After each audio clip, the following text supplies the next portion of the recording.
Warning, graphic fakery to follow. A bit like a horror movie, but not as convincing. Please be advised.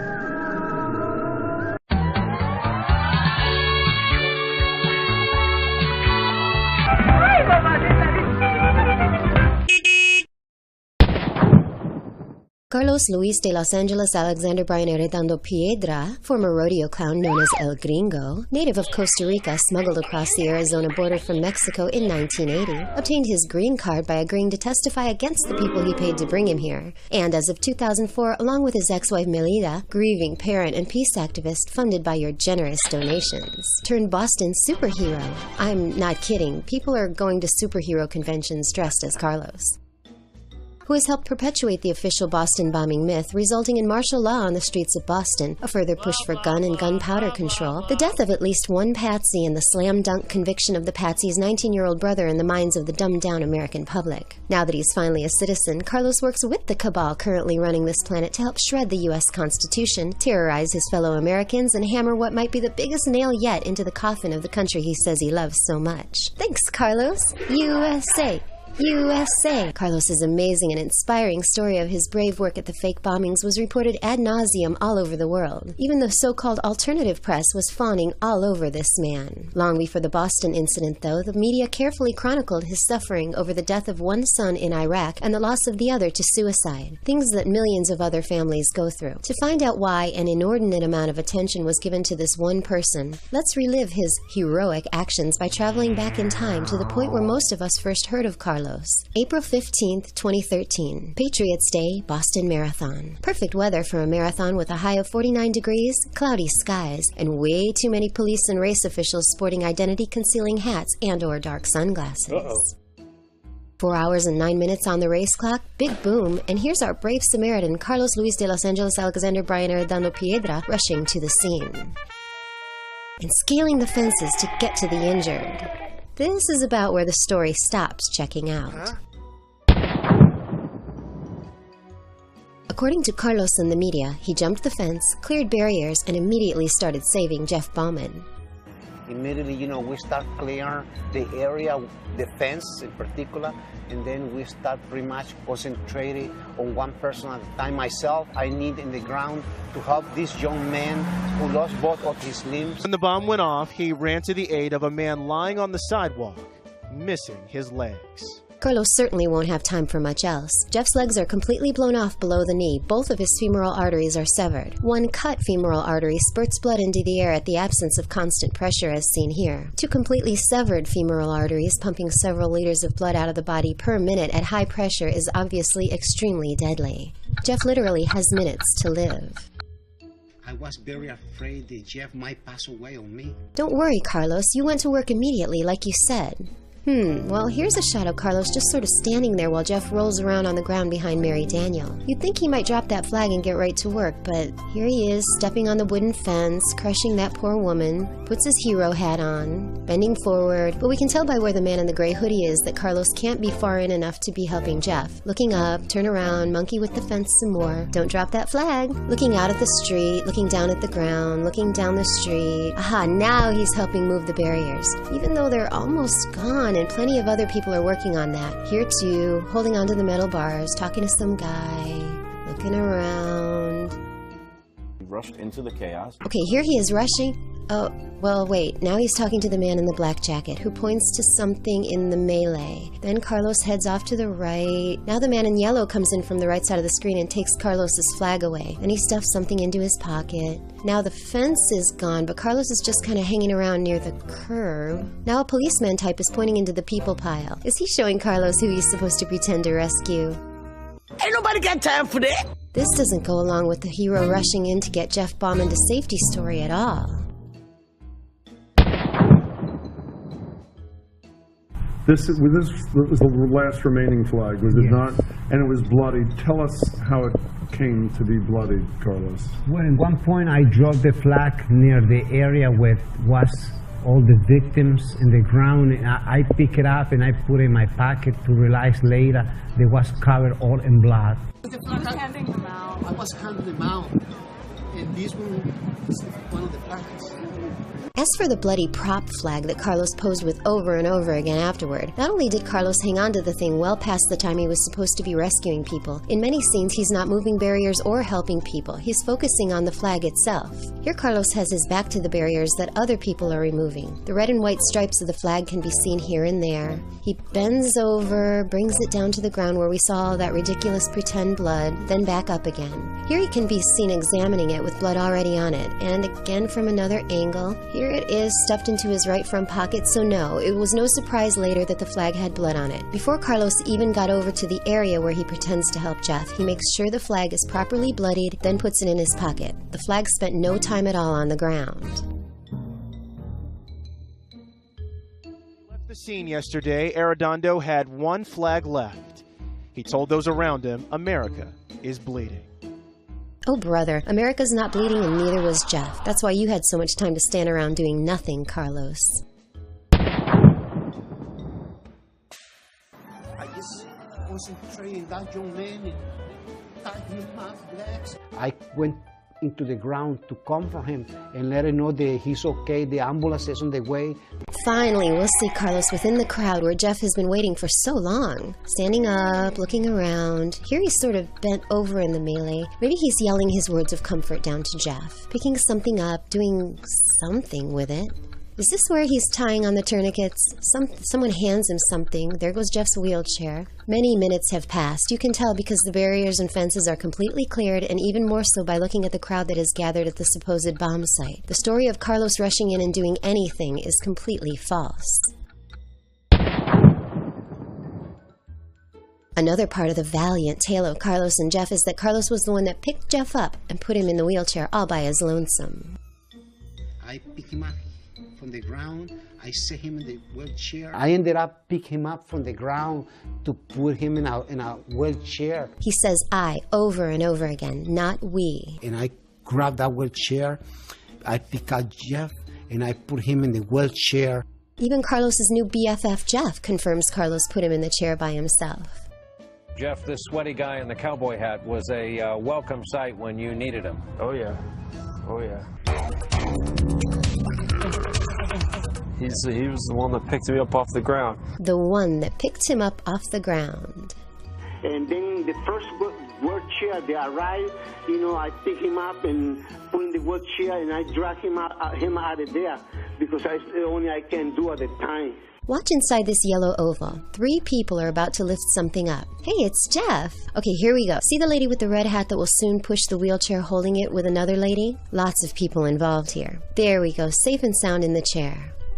So despite what even Jeff says... He said his shoulder was hurting, but he grabbed me with one hand in the chair. The placement of Jeff into the wheelchair was a group effort requiring at least 3 men, with a couple more including the leg fixer paramedic guy. And it certainly wasn't Carlos all by himself with one arm. Then I managed to take him all the way to the ambulance. Yeah, I escorted him out. Even that involved 3 people, Carlos, and you weren't even the one pushing.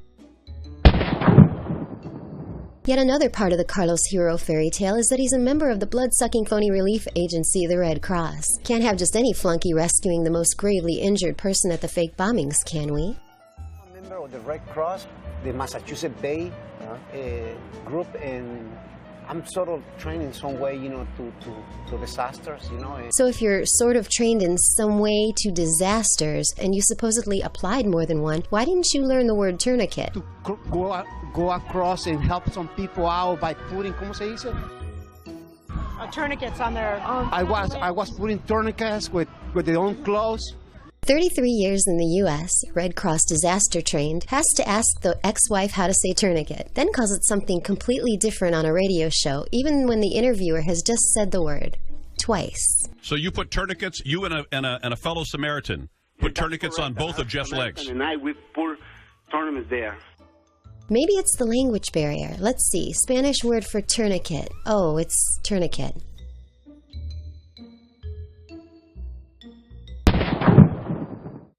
And about that badge. Badges? We ain't got no badges. We don't need no badges. I'm a member of the Red Cross. Disaster team. Disaster team. But Carlos had a badge, didn't he? That proves he's a real Red Cross worker guy. Oddly enough, Carlos showed up at the melee that day with a different badge around his neck. Here's the first badge, and here's the Red Cross badge that he was wearing for the cameras later. He can even be seen within the people pile, picking something up that looks like a badge and taking the time to attach his black neck strap to the new badge and struggling to put it back on without taking off the stupid hat. This little clip's hard to see, but it looks as though Dr. Painter in the yellow shirt is actually helping Carlos get his new badge down over his hat. That's nice of him. When Carlos arrived on the scene, he took a few pictures, which he showed to an interviewer. Oh my God, you had excellent shots, my God. Let's zoom in and see. Wow, it's Jeff. Here's Jeff laying on his side, being ignored by everyone but Carlos, who's taking his picture. Funny though, I've never seen Carlos's name in the photo credits on this one. I saw the quantity of blood in the floor, and I know Jeff was the person who need to go soon, very quick, to the emergency room because he lost so much blood at the time. That's what he said when he came up to me. He was like, no, he has to go. But first... Oh, you're wicked! You got your mojo working overtime, darling.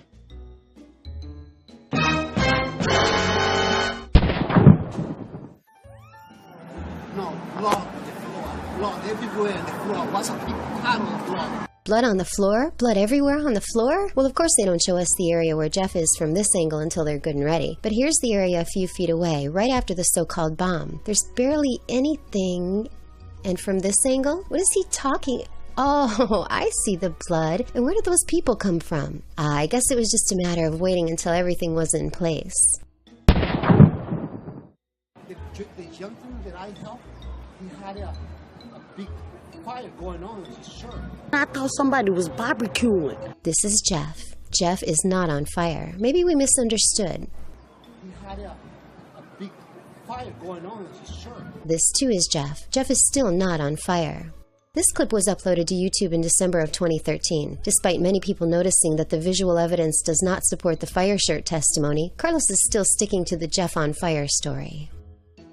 His shirt was on fire. I said, oh Lord Jesus, it's a fire. See, it's this dark area. Yeah. All this dark area was on fire. Imagine the burns Jeff would have suffered laying on the ground with his shirt on fire, just sizzling away all that time, while Carlos hung around by the curb messing with flags and chatting with people. Hey, Rocky, watch me pull a rabbit out of my hat. Again? Nothing up my sleeve.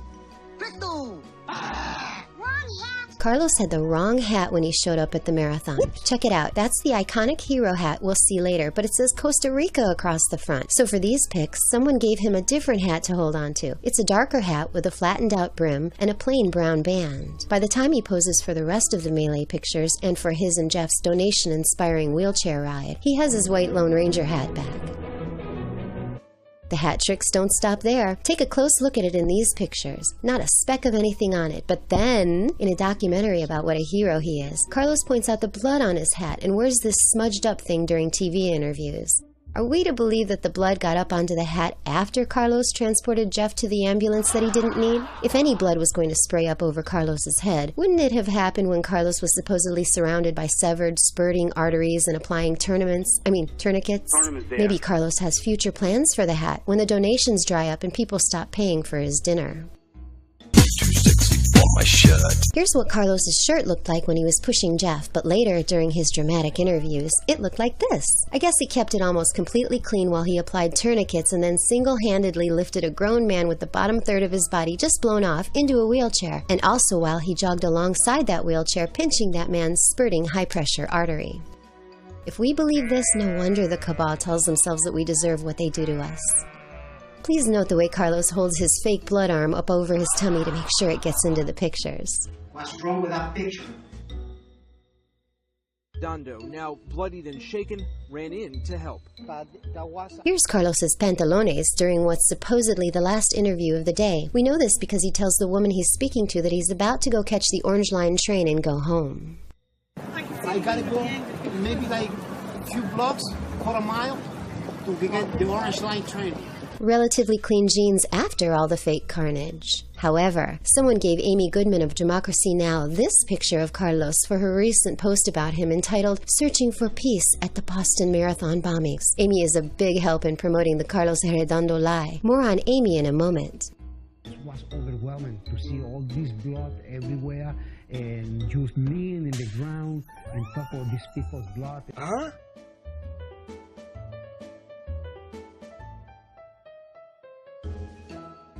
I don't know what happened to my shoes.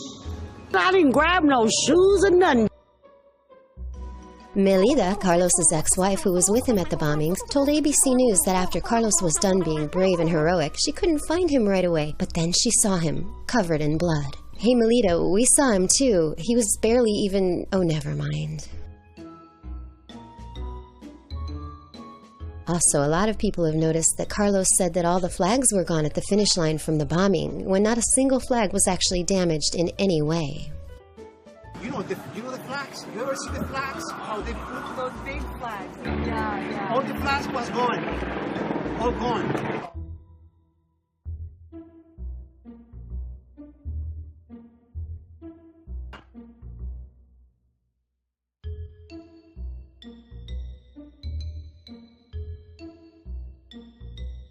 Carlos did not rush to the scene, tear down barriers, put Jeff into the wheelchair by himself, and rescue him in the nick of time, despite what Jeff and Carlos say. He ended up saving this severely injured young man, Jeffrey Bauman. Between the hat, the clothes, the flags, what the visual evidence shows about what went on compared to what Carlos and the dinosaur prostitute media reports, this story is full of blatant lies and ridiculous exaggerations, all easily disproven and completely unnecessary if there was really a bomb and any kind of rescue. Carlos Arredondo is a manufactured hero. But the rest of the Carlos story is true, isn't it? Carlos is a great guy and a devoted, now grieving father, right? Well, since he made it onto the media's radar way back in 2004, we actually have some history we can examine, beginning with the van incident. On August 25, 2004, Carlos was outside his home in Hollywood, Florida, when 3 Marines arrived to inform him that his son Alexander had been killed in Iraq. Carlos literally lost it and torched the van the Marines arrived in, setting himself on fire by mistake as well.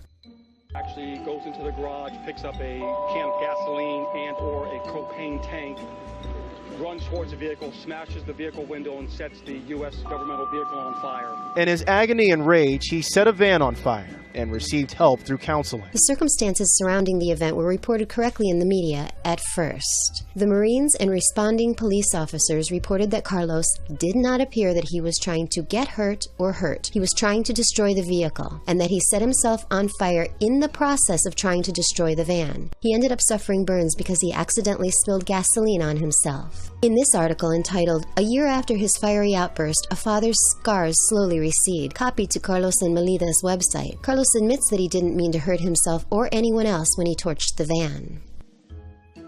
Carlos wanted the Marines to leave, but since he wasn't taking the news well, they refused to go until Carlos's then-wife Melida arrived.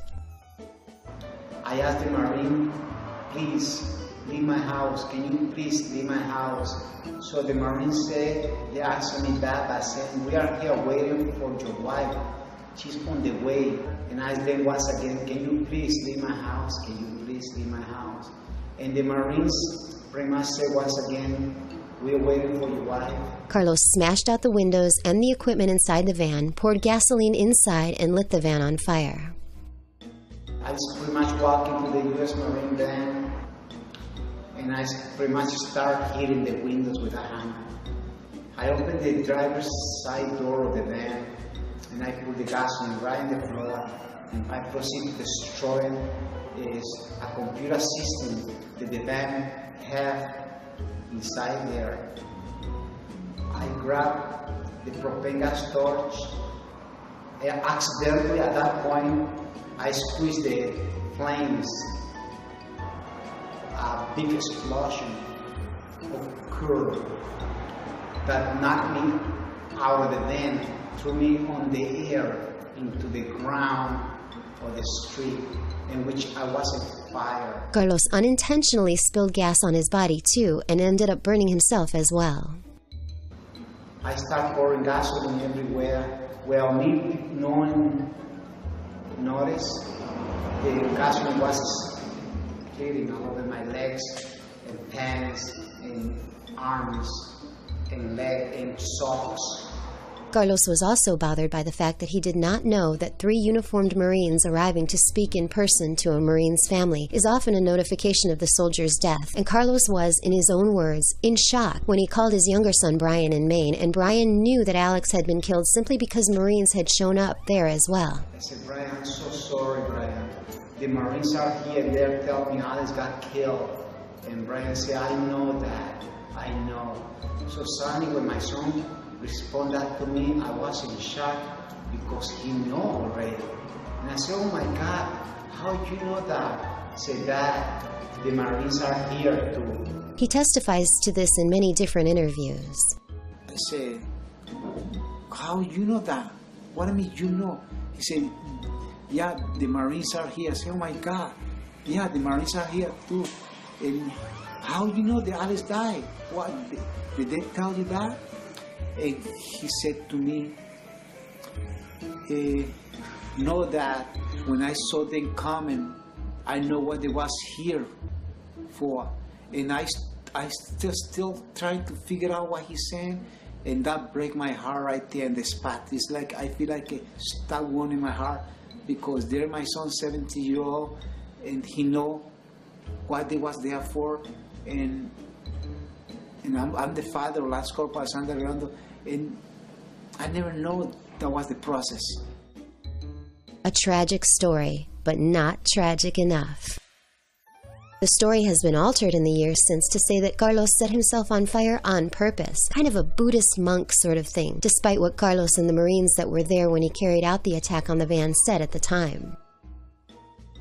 Melida, who wasn't even there, started dramatizing the story right away. To say that she was home at the time, Carlos immediately knew what the Marines were there for, and that he tried to purposely commit suicide. She told the AP and WFOR-TV she and her husband knew what was coming as 3 uniformed Marines approached their front door. She started to cry and Carlos simply snapped. She told ABC News that her husband immediately fell apart when he saw 3 Marines approaching his home. My husband immediately knew that his firstborn son had been killed. I went to pieces and my husband, as you know, went to pieces and basically tried to accompany his son. Remember, Carlos had no idea what the Marines were there for. Melida wasn't home and Carlos splashed gasoline on himself by mistake. Melida told the Patriot Ledger that he basically wanted to kill himself because of the grief. These lies were parroted by many other mainstream outlets. Maybe Melida has her experience confused with that one scene in Saving Private Ryan.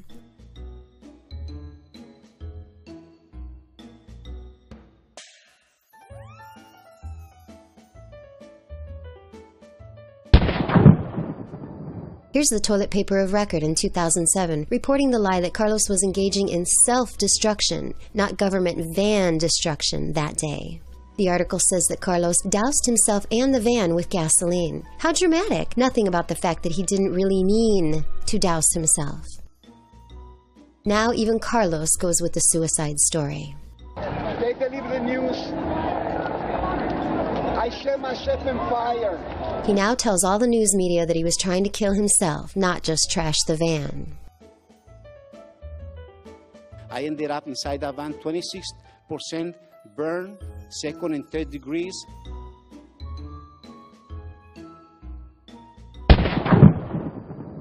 The PTSD, post-traumatic stress disorder, they also affect many families, was already striking me. They never did nothing about it, saw me going nuts for more than half hour, begging them to leave. When Marines went to Carlos Arredondo's house to tell him his son had been killed, he says he lost control. He climbed into the Marines' van, doused himself with gasoline, and set the vehicle on fire. That day,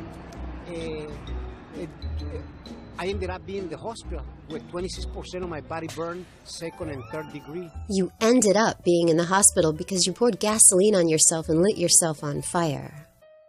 So I knew I was going through a difficult moment. I didn't find the comfort or the help. I just lost my mind. You didn't find the comfort or the help? They came to your house in person and your own mother was there. Are they supposed to bring a priest, a psychiatrist, and antidepressants? Maybe a tranquilizer gun? Melita Arredondo is Alex's stepmother. She says the incident happened because Carlos's first language is Spanish and he could not understand the Marines. There are families who don't speak English all over the country. When the Marines came to our house and they didn't speak the language, it caused complications. I'm pretty sure the language in the United States, at least for a little bit longer, is still English. Those complications included a fiery explosion that almost killed Carlos. A fiery explosion caused by Carlos. I saw this Marine van. I told them, are you guys here to recruit some kids? Because you guys are in the wrong house. The kids are next door. The sergeant responded, no sir, we're here to see the family of the house. And as they continue walking through my door, I say, sir, I'm the homeowner. Why you need to see the family? And he said, you Carlos Arredondo? And then that's when I say, yes, I'm Carlos Arredondo. Today, even the undisputed facts of the van incident are morphing into a more sympathy-evoking pro-Carlos story. In a 2013 interview for the Tico Costa Rica Times, Carlos said that it was his van that he set on fire. At first I thought this was just a typo, but then the Boston Occupier and Univision's Fusion reported the same thing, as did the woman who interviewed Michael Mayo about his 10,000-word Carlos Arredondo love fest in the Sun Sentinel. Cowboy hat-wearing Carlos Arredondo is best known for being photographed rushing in to help the victims of the Boston Marathon bombing in April. But in South Florida, he may be remembered as the grieving father who set his van on fire after learning about the death of his son, who was killed in Iraq. Even Amy Goodman of Democracy Now! Said the van belonged to Carlos at the end of her Boston fake bombing interview with Carlos and Melida. When Carlos learned he lost his son when the Marines came to his door, he set his van on fire. And in her article, Searching for Peace at the Boston Marathon Bombing, she says it as well. This is the same article with the picture of the magical, extra bloody pantalones. The problem with Amy jumping on this bandwagon is Carlos very clearly told Amy and the world back in 2006 that it was the military van that the Marines arrived in that he attacked. Can you talk about that day? Marine casualty team came to my house. I tend to leave. I walk out with a hammer, 5-pound hammer, to pretty much ask them to leave my house. Otherwise, I destroy the van. And at that time, I walk out with 5 gallons of gasoline, a propane torch, and I start destroying the U.S. Marine van. He even said he thought he'd end up deported or in Guantanamo Bay for destroying government property. I was trying not to get in trouble with that issue because I might be deported. At the time when I was in the hospital, I thought I was going to be ended up in Guantanamo because, I pretty much target a U.S. government property. Though it's much more heartbreaking to say that a grieving father was so distraught that he trashed his own property than it is if it was property that belonged to someone else. Maybe Amy forgot the harrowing tale that Carlos told her in 2006. Or maybe Democracy Now! Is funded by the same foundations that are grooming the Carloses of the world and orchestrating the false flags where these people perform. The most basic search will prove to you that that's what it is. Looks like Amy's searching for funding, not peace. After the van attack incident, Carlos woke up in the hospital 2 days later with 2 strangers by his bedside. Also, when I wake up in the hospital, I wake up with 2 people that was looking at me. Could this be when Carlos was recruited for what they planned to do in Boston? Aside from his hospital bills, he thought he was in a lot of trouble. These 2 well-dressed officers was there, and this case was took over by the FBI and also the Homeland Security. When I was in the hospital, I thought I was going to be ended up in Guantanamo because, I pretty much target a U.S. government property and all that was taken care of. After my son died, President Bush signed a executive order giving the citizenship to the parents of son's daughter who died in the war in Iraq. I received the first one granted to a parent with the help of Senator Kennedy. Okay. Make sure you let that sink in. Carlos, still an illegal alien at the time, wakes up to the FBI and Homeland Security by his bedside. There will be no deportation, no Guantanamo Bay, no charges for destroying government property in the rescue that followed. His hospital bills are waived as well, and somehow, unemployed Carlos flies first class to Maine with his wife and mother for his son's funeral. To top it all off, Carlos then receives the very first U.S. citizenship granted to the parent of a soldier killed at war. What might someone agree to in exchange for such leniency and generosity? This is also when the heavy press coverage began. We can't go any further without introducing someone you've probably never seen or heard of. Carlos's first wife and mother of his two sons, Alexander and Brian. Her name is Victoria. While Carlos and Melida hog the limelight in the donations, Alexander and Brian's mother, the person who actually raised them, is relatively forgotten. Here's a quick timeline on Carlos and Melida and the two boys, straight from Michael Mayo's Carlos Arredondo Love Fest entitled Fame in a Flash. Alexander was born in 1984 and Brian in 1987. Victoria files for divorce in 1990. So this is when the boys are 3 and 6.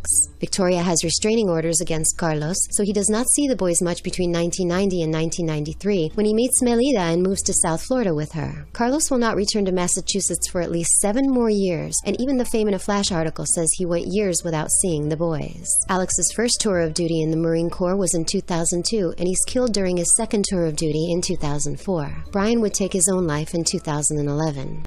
Before Alexander joined the military, he lived all of his 17 years and 11 months primarily with his mother. However, since his death and the van incident, Victoria is rarely contacted by the media, and often they think that she is Carlos's sister. Basically, all the attention is directed at Carlos and Melida. Under Mayo's Fame in a Flash article, family members have left comments like this one, trying to set the record straight. My nephews were raised by their mom, Victoria Foley, not these people you choose to idolize and glorify in this piece. It was only out of the kindness of Victoria's heart that she reluctantly let Carlos back into the boys' lives in 2001. Alex was completely indifferent towards his dad, and Brian was enamored. And the woman who disgustingly masquerades as Alex and Brian's mom, he's talking about Melida, is reprehensible, abominable, and the biggest opportunist I've ever had the displeasure of meeting. As of this video's upload date, these comments are still available under the Fame in a Flash article, if one would like to read them in their entirety. I do realize that two different sides of a divorced family might not be fond of each other, and are often going to report different versions of past events. But let's keep in mind that two of the people involved here have already shown a penchant for exaggeration and outright lying.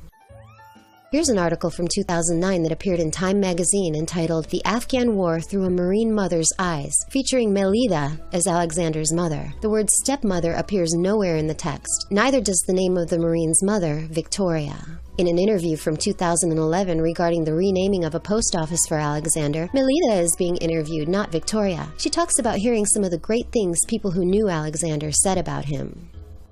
When he told me these things, and when I heard them also from some of the other Marines who served with him, I knew that was my kid. You knew that was your kid? No, Melida, that was not your kid. I knew that was the young man who I got to know when he was 8 years old. You maybe met him when he was 8 years old, then you and his father moved away for the next 7 years. Until the very end, that was the young man who I knew. Barely. Then she tries to take credit for some of Alex's traits, when she does not share any blood with him. The Marine Corps and Alex were a very good match in that we have a trait of OCD in our family. Genetic traits are spread from parents to offspring. Any traits Alex had nothing to do with you. Melida also thinks that because Carlos took Alexander to some community events before the age of 6, after which he would barely see him again until the boy was 16, and because Alex volunteered once where she works, that they deserve the credit for Alex deciding to serve his country. So, the idea of service, we were responsible. Alexander Arredondo never even lived with these people. This is my favorite part. Carlos and Melida were interviewed on Radio Boston 2 days after the faked bombings. The host asked them if they'd seen Jeff or his family since Monday. Have you seen Jeff or his family since Monday? No, I haven't heard from his family, or we haven't heard from his family. No, this morning we spoke with his stepmother. You spoke with his stepmother this morning. So we're supposed to believe that Carlos forgot that he spoke to the family of the man he supposedly saved just that morning and found out that the guy's okay? Do these two even discuss their lives with each other before they do their interviews? Carlos said this in a speech to IVAW in 2011. Alexander was struck by a bullet a bullet in his left temple, which opened his head 1.5 inches. Yet this is the picture that he carries around of Alexander. No trauma whatsoever to the very visible left temple of this young man. In another interview uploaded in 2007, Carlos said this about Alexander. He got hit by a bullet in his right temple. By a bullet in his left temple. Alexander received a shot from the sniper that hit him right in the temple. Hit by a bullet in his right temple. Left temple. Right temple. Right in the temple. Maybe the Marines or the funeral home do some amazing reconstructive work, but I still don't understand how a father could ever forget on which side of the head his son was shot. This handsome young man is Carlos and Victoria's son Brian, who was 17 when Alexander was killed. Carlos knows how old he was. I have another son whose name is Brian. He was 17 at the time.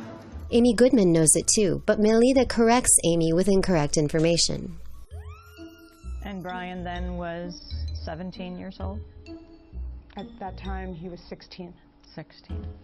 Brian was born May 10th, 1987, so he was 17 when his brother was killed.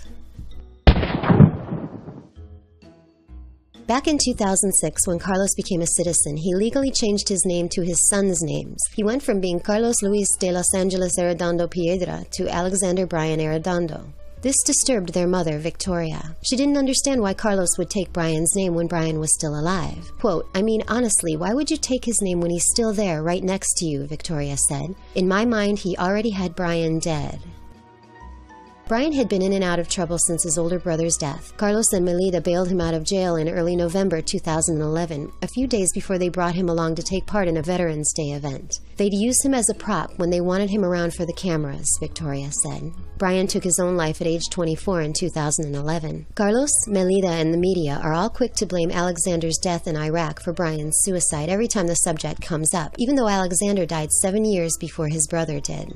According to a close family member commenting under Fame in a Flash, Brian had been staying with Carlos in the weeks prior to his suicide. 7 days before he actually took his own life, Carlos dropped Brian at Victoria's house, throwing his bags out of his truck and saying, "You take him. He's an a-hole and I can't do anything with him." Here's a series of pictures of Carlos and Melida at the funeral home seeing Brian's body for the first time. Why do we have these bizarre pictures? Well, because there was a Time magazine documentary reporter on the scene. Yes, it seems that Carlos and Melida arranged to meet with a Time magazine photographer at the funeral home so he could capture their despair. Also, please note that Carlos seems to have made up a deceased son button for Brian already as well. Mind you, according to the article, this is the first time they've come to see him. Also, same day, the reporter follows Carlos to his memorial set up for his son Alex and photographs him adding Brian's name to the signs. Then back to the apartment for more sad faces and pictures. Remember, this is a reporter from Time magazine, not some local paper. Is this something that typical parents would want or do? Does this seem like normal behavior of bereaved parents? What parent would want to have a photographer at the funeral home to capture their grief when they came to view their deceased son for the first time? For what purpose would they need or want their grief cataloged in such detail? And why would Time magazine bother sending a photographer for this? Though they still live together, Melida and Carlos are divorced. A very close source from Victoria's side of the family feels their divorce was simply so that Carlos and Melida could hide and divide monies in banks donated on behalf of Alex and Brian. The boy's mother, Victoria, said, "I think Carlos and Melida are always looking for the limelight any way they can, and now they don't have any more sons to die." Carlos's motive? Easy. Same as Jeff and most of the other Boston liars. Money in the form of donations. Sympathy. Adoration. Unpaid ambassador. Unpaid. Carlos is a lot of things, but unpaid is not one of them. Since his inspirational story of fake heroism hit the mainstream, he's been to Miami, Wisconsin, Maine, New York, Toronto, Washington, D.C., all expenses paid, of course. He's also been to the south of France and Costa Rica with Jeff and Melida and friends and family and a lot of other phonies from the Boston false flag. In Costa Rica, he had an audience with the president. In Miami, he took part in a television salute to Latino heroes. In New York, he was saluted for being a a good stooge by the Red Cross at its annual banquet. Massive amounts of media coverage like the 8-page spread in the Sun Sentinel. Guest of honor at big charity events. Awards for his bravery. Meeting celebrities and politicians. Courtside seats at sporting events. National airtime at the World Series. He and Jeff traveled to Toronto for a National Hockey League alumni gala. They have thrown out the ceremonial first pitch at Fenway, dropped the ceremonial first puck at a Bruins playoff game, and have been honored at the New England Patriots home opener. After the fake bombings, people donated over $6,000 toward buying Carlos a new vehicle. And 4 days later, a car dealership in Massachusetts decided to just give him a brand new 2014 Toyota Tacoma extended cab pickup truck. He got the $6,000 too. More fundraisers and even a parade in his honor. He now has a publicist and a literary agent, and just like Jeff, is working on a book deal. Here's Carlos modeling his new Arredondo Strong t-shirts. That's right, not just Boston Strong, Arredondo Strong. They arrived along with a box of cowboy hats to pass out and promote the Carlos brand. He says he doesn't like the label Hero, but his Facebook page is called Carlos Arredondo, Boston Hero, Gold Star Dad. He says he doesn't want anything and he doesn't charge for his appearances, but if someone offers a gift, he snatches it right up. He says he doesn't seek attention, but he wears that hat when he goes out and is repeatedly stopped by strangers who want his picture and his autograph. We didn't ask for any of these, we just have been handling the best we can, you know what I mean? Yeah. And he's been, rewarded with, he goes out, people recognize him, he gets his meals comped, he people want to photograph him, he gets invited to all these different cool charity events and goes to ball games. Also, the U.S. Justice Department just announced that they're issuing an $8.4 million grant for Boston victims, witnesses, and first responders. Huh? Yes, even if you knew from the beginning that this was all a hoax, the government is taking a chunk of the money they took from you and giving it to the people involved in this farce. Carlos is considered a witness and the best first responder ever. I wonder how much of it will go to Carlos and Melida. Meanwhile, the woman who actually raised Alexander and Brian is having a hard time making ends meet. Does this sound fair or right or inspirational to you? Aside from terrorizing the American people with another liberty-destroying incident, this time in the bastion of American freedom, the city of Boston, and using the contrived event to place the city under martial law, forcing people out of their homes and into the streets with their hands on their heads like criminals, while militarized police violated their Fourth Amendment rights and searched their homes like a surprise shakedown in a prison. They know that a country divided against itself cannot stand. Get the people fighting against one another, and they will never unite to take back their freedoms, and they'll certainly never go after those who have taken them away. This is why the media is constantly fanning the flames of racism, and major so-called stars like this piece of traitorous trash, back from her recent depopulation meeting with David Rockefeller, Bill Gates, and other eugenicists, comes under no fire for saying things like this. There are still generations of people, older people, who were born and bred and marinated in that prejudice and racism, and they just have to die. This Carlos Arredondo story is part of a plan to influence the decisions of enough Americans that they acquiesce to an enormous step forward toward another part of the cabal's divide-and-conquer strategy: multiculturalism. The fancy name they've given the plan is immigration reform, but it's nothing more than amnesty and the introduction into the job market and, more importantly for them, the voting base of tens of millions of illegal aliens currently within the U.S. Our liar-in-chief uses the figure of 11 million illegals here currently, so you know it's much higher than that. I've seen estimates of 20 million and up, with an additional 10,000 illegals added every day because our borders are not secure. Those pushing for this amnesty bill tell us we're a nation of immigrants, as if somehow the instant legalization of tens of millions of people, mainly from south of the Mexican border, who chose to come here illegally, is something similar to the days of old when people came here from other countries, assimilated into the culture, learned English, and became Americans. This is something completely different. This is literally a New World Order-sponsored invasion. This is an out-of-control inward flow of people into an already bankrupt, beat-down country that cannot afford them. Flooding a territory with masses of the poor in order to gain control of it is an old communist revolutionary tactic. The cabal knows that a strong society has at its foundation a unique culture and a common language, so these illegals are not encouraged to assimilate. Many of these people have no intention of learning the English language, something that was once required of all new citizens. That's why you have to press 1 for English. This is also why we have relatively open borders and incentives for people to migrate here illegally, to cause division in this country, drive down wages, and drive up competition for the few jobs that are left. This will ensure an eventual civil war scenario that will benefit no one but the Rockefeller bankster cabal. A lot of these immigrant pawns even subscribe to the ideology of Reconquista. They've been taught that states such as Texas, California, Arizona, and New Mexico have been stolen by the gringo. They call this area Aztlan, and they want to reclaim it and return the land to Mexico. The plot to do this involves a political and demographic revolution, replacing the Americans in the Southwest with an influx of illegal Mexican immigrants. I'm thinking a huge amnesty might help with that plan. According to Mario Obeldo, former head of MALDEF, California is going to be a Hispanic state. Anyone who does not like it should leave. There's so much interesting stuff from the 2010 census, and we told you about how Latinos will soon be the majority in the Golden State. Now take a look at these percentage population figures. Now you see there in that red line, pick up about 75% of Californians. That's back in the 60s, but that number keeps on dropping here. This pink line, that's Latinos. That keeps there, and they cross. You see that there? Almost tied at Latinos with 40%.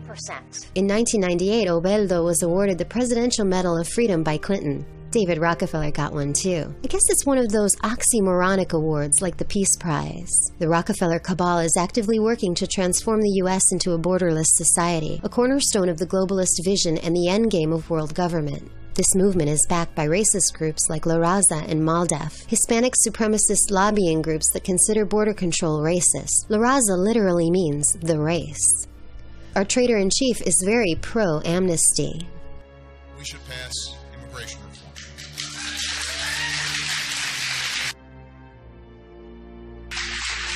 Current Homeland Security Secretary Jay Johnson calls for amnesty and says that illegal immigrants have earned the right to be U.S. citizens.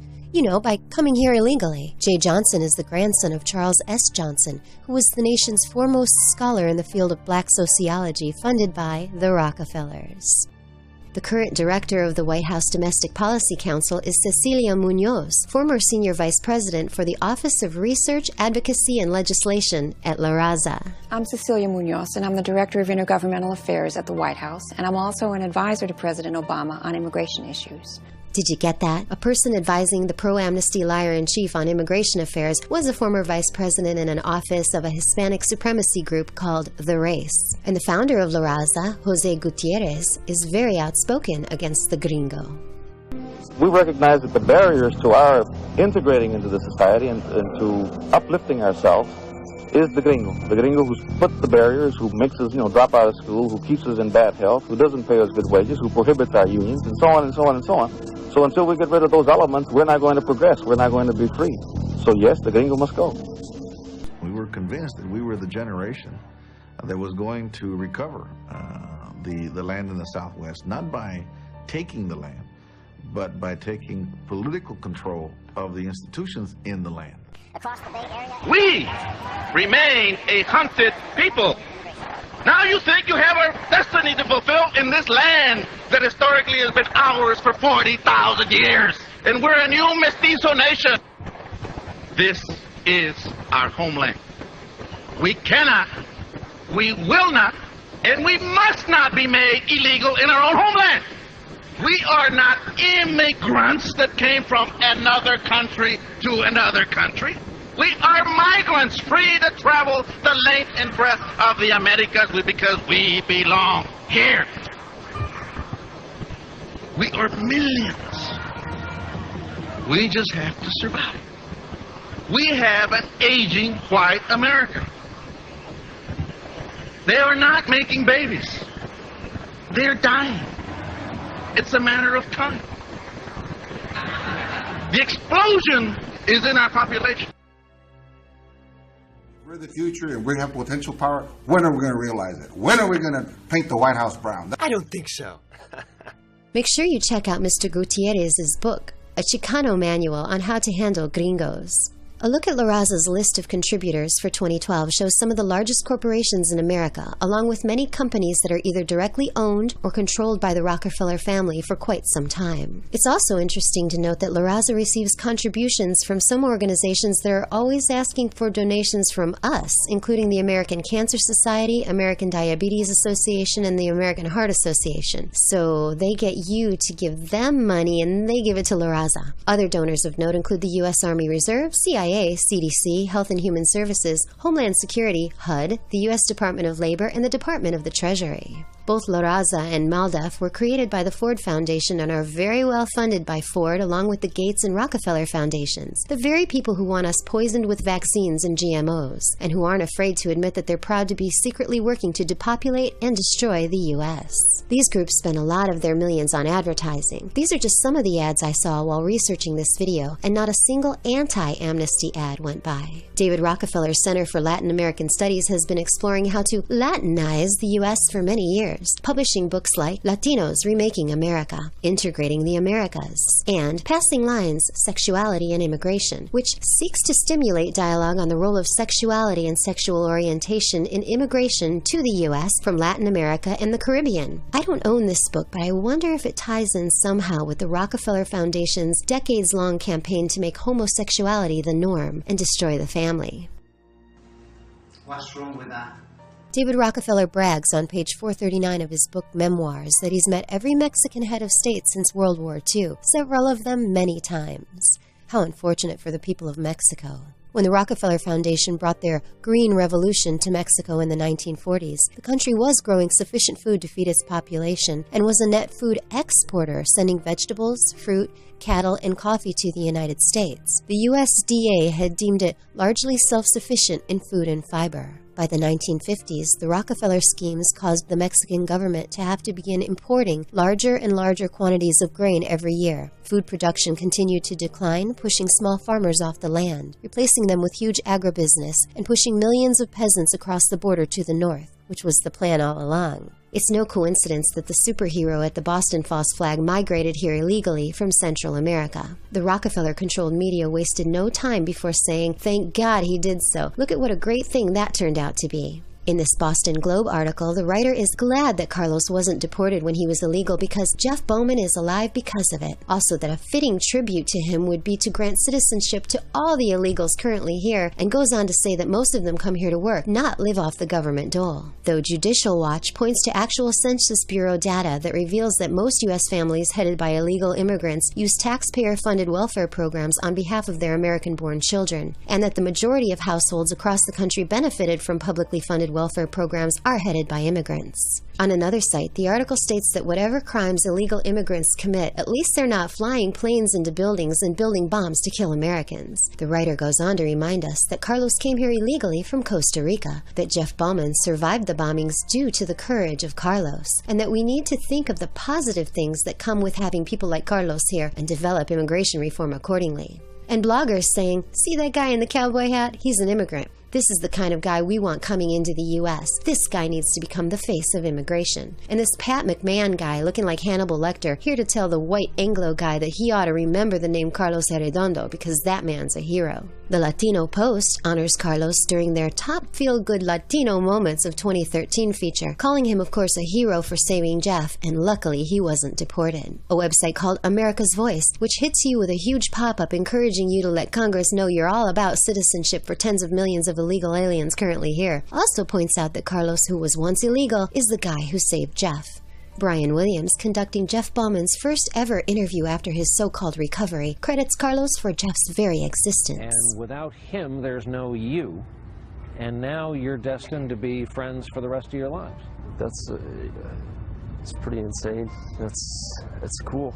Carlos himself has been quoted as saying, "We are people who come here humbly to work. There are very few who come to do evil deeds. We're mostly hard-working people who are here to really contribute to the progress of the country." Though Carlos has been on government disability and Medicaid since at least 2004. Yes, he can supposedly jump barriers and perform amazing rescues, but he can't work. He's got PTSD, you know, from the death of the sons that were basically raised by Victoria. As for evil deeds, no doubt he's referring to the Chechnyan patsies. But wouldn't lying to the country and the entire world and being part of a conspiracy against one's fellow man also count as an evil deed? In case anyone tries to tell you that Carlos has nothing to do with La Raza and the Rockefeller plan for the Latinization of the United States, here's an amnesty poster from his Facebook page. And check out his shirt. Coordinadora Estudiantil de la Raza, which means student coordinator of La Raza, the same shirt that this group of lovely people wore when they marched on the streets of East LA, which they consider occupied Mexico, waving their Mexican flags high and proud and chanting, Esta es mi tierra, esta es mi lucha. This is my land, this is my fight. This whole fake Carlos Arredondo as savior story helps to garner support for the immigration reform/amnesty bill. The amazing story about a brave rescue of a sweet all-American boy named Jeff by this courageous man from Latin America named Carlos. They want to appeal to your emotions instead of your common sense that would tell you how disastrous this bill would be for what's left of this country. The Boston bombings hoax is just another Rockefeller psyop, like the War of the Worlds broadcast, 9/11, Sandy hoax, etc. And if we let them, they're going to grant instant citizenship to tens of millions of people who have no plans to assimilate into this culture, transforming the rule of law and the political future of this nation, and not for the better. In case someone's going to whip out the all-purpose racism word, this is not at all against Hispanic people. This is an attempt to point out that, within the Rockefeller plans for this country, which are nothing short of its complete destruction, the immigrant population is being used and propagandized, just like the American population has been dumbed down and drugged up to eliminate any resistance to what is happening. I would have made this video to point out the psyop regardless of the ethnic group that was being exploited. Using any group to promote hatred of the history, identity, culture, language, and laws of the United States is evil and treasonous and typical of David Rockefeller, his family, and their cohorts. If you think even for a minute that they're doing this because they want what's good for the Latino people, you need to step away from the television set and put down your antidepressants and neurotoxin-laced soda and listen carefully. Some very bad people are destroying your country. You're happy just to have a roof over your head and your TV shows? They're not even going to let you have that. La Raza and MALDEF also need to take note. The foundations funding them do not care about the well-being of the people of the Third World. They want only to exploit them in an effort to accomplish their one-world eugenics depopulation agenda. Illegal immigration is a problem that would fix itself if the people who come here illegally could not get jobs or government assistance. None of this will happen without our strong and vocal insistence. Their bankster puppet Obama has promised to get this amnesty bill passed this year, and the bill has already passed the Senate. If you realize the importance of this issue and would like to do something about it, there's a fantastic website called Numbers USA that contains a lot of great information and plans of action that you can take to spread the word and let your supposed representatives know that you oppose this ridiculous amnesty scheme. They're trying to pass this right now, and they're counting on us to remain apathetic. They've been having their way with us for long enough. Today, the Moranathon is about these guys, but if we let this happen, we're the morons. What a country.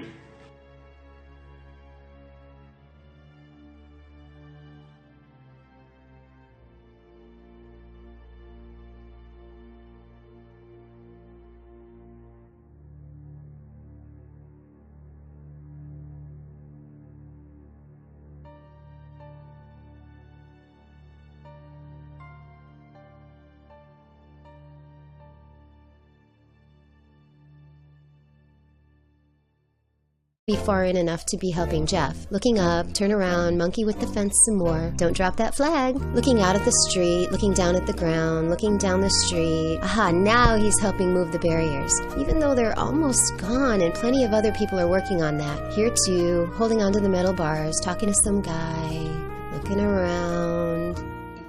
He rushed into the chaos. Okay, here he is rushing. Oh, well, wait. Now he's talking to the man in the black jacket, who points to something in the melee. Then Carlos heads off to the right. Now the man in yellow comes in from the right side of the screen and takes Carlos's flag away. Then he stuffs something into his pocket. Now the fence is gone, but Carlos is just kind of hanging around near the curb. Now a policeman type is pointing into the people pile. Is he showing Carlos who he's supposed to pretend to rescue? Ain't nobody got time for that! This doesn't go along with the hero rushing in to get Jeff Baum into safety story at all.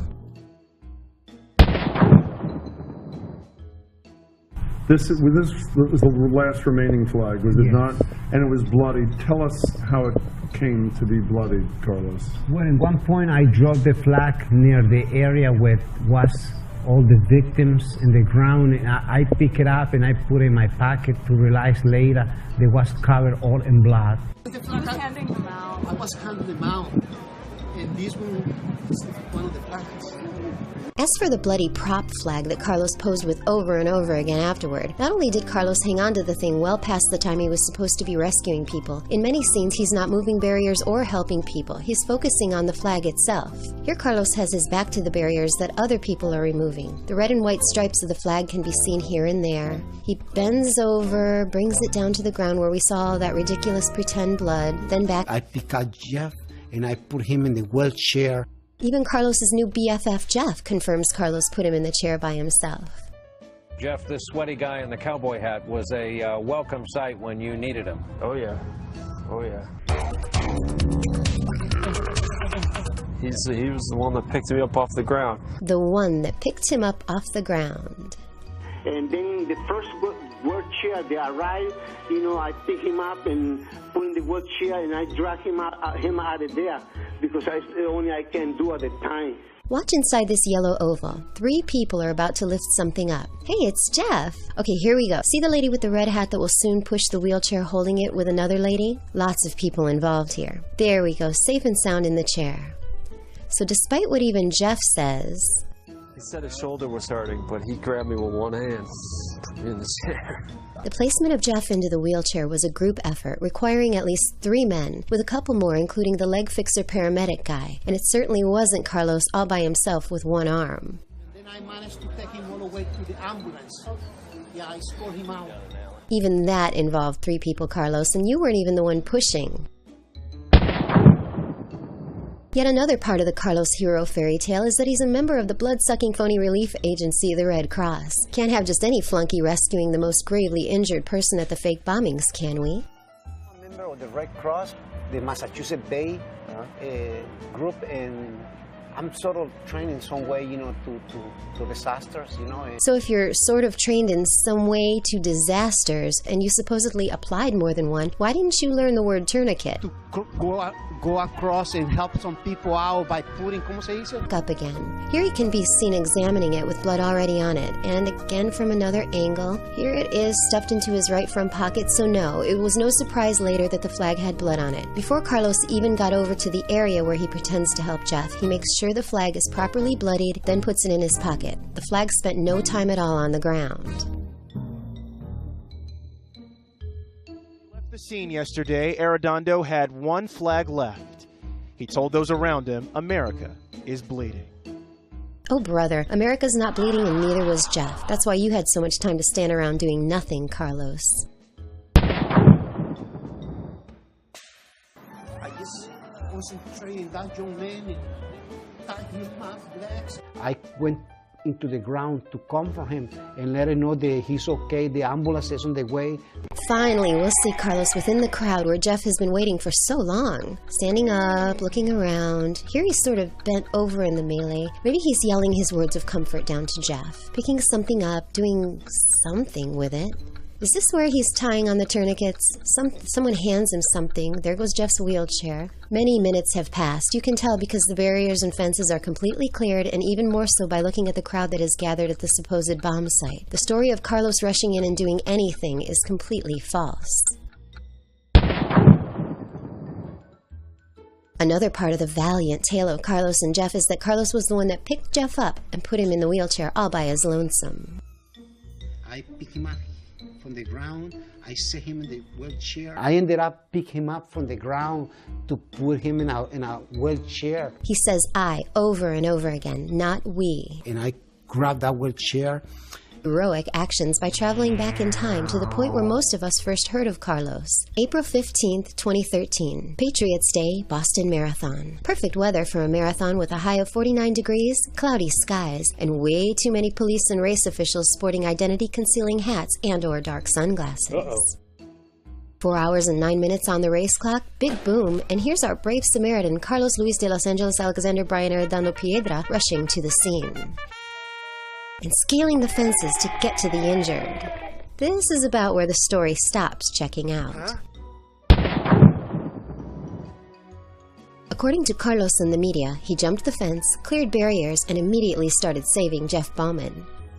Immediately, you know, we start clear the area, the fence in particular, and then we start pretty much concentrating on one person at a time. Myself, I need in the ground to help this young man who lost both of his limbs. When the bomb went off, he ran to the aid of a man lying on the sidewalk, missing his legs. Carlos certainly won't have time for much else. Jeff's legs are completely blown off below the knee. Both of his femoral arteries are severed. One cut femoral artery spurts blood into the air at the absence of constant pressure as seen here. Two completely severed femoral arteries pumping several liters of blood out of the body per minute at high pressure is obviously extremely deadly. Jeff literally has minutes to live. I was very afraid that Jeff might pass away on me. Don't worry, Carlos. You went to work immediately, like you said. Well, here's a shot of Carlos just sort of standing there while Jeff rolls around on the ground behind Mary Daniel. You'd think he might drop that flag and get right to work, but here he is, stepping on the wooden fence, crushing that poor woman, puts his hero hat on, bending forward, but we can tell by where the man in the gray hoodie is that Carlos can't be.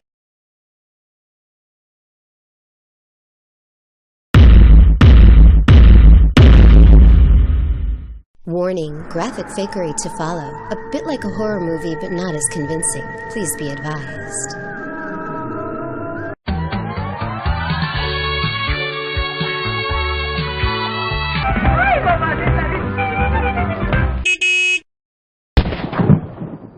Carlos Luis de Los Angeles Alexander Brian Arredondo Piedra, former rodeo clown known as El Gringo, native of Costa Rica, smuggled across the Arizona border from Mexico in 1980, obtained his green card by agreeing to testify against the people he paid to bring him here, and as of 2004, along with his ex-wife Melida, grieving parent and peace activist funded by your generous donations, turned Boston superhero. I'm not kidding, people are going to superhero conventions dressed as Carlos.